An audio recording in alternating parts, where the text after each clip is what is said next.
तर बैठकीत कोणताही वाद झाला नाही असं यावर संजय राऊत यांनी सांगितलेलं आहे। यावरून नवनाथ बन यांनीही उत्तर दिलं। उबाठात राऊत विरुद्ध ठाकरे संघर्ष उफाळला आहे। राऊत आणि ठाकरे कुटुंबियांमध्ये तणाव, भाजपा नगरसेवक नवनाथ बन यांचं हे वक्तव्य। मला माहित नाही बघा, मी त्या बैठकीला नव्हतो आणि असं काही अजिबात घडलेलं नाही। असं जे काय घडलं असं कोणी तुम्हाला म्हणत असेल ते चुकीचं आहे। मी या पक्षाच्या स्थापनेपासूनचा सदस्य, एवढंच सांगतो। मी माननीय बाळासाहेब ठाकरे यांनी स्थापन केलेल्या पक्षाचा माझा जन्मापासून मी सदस्य आहे।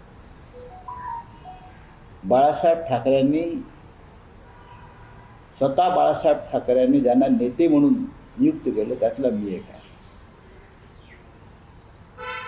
माननीय उद्धव ठाकरे, माननीय बाळासाहेब ठाकरे मी यांचं काय नातं आहे हे सगळ्यांना माहिती। उबाटा गटाला संपवण्याची सुपारी तुम्ही काँग्रेसकडनं घेतलीये आणि रोज वायफळ बडबड करून उबाटा गटाला संपवण्याचं काम, उबाटा गटाचं अस्तित्व महाराष्ट्रातनं पुसण्याचं काम संजय राऊत यांच्या मार्फत केलं जातंय। त्यामुळे माझा जन्म शिवसेनेमध्ये झाला, जन्मापासून मी शिवसेनेत आहे असा जो हास्यास्पद दावा करतायत ना, तो बघून महाराष्ट्राला हास्य जत्रा आठवते। कारण तुम्ही स्वतः शिवसेनेच्या विरोधामध्ये काय काय लेख लिहिले होते हे महाराष्ट्रानं वाचलेले आहेत।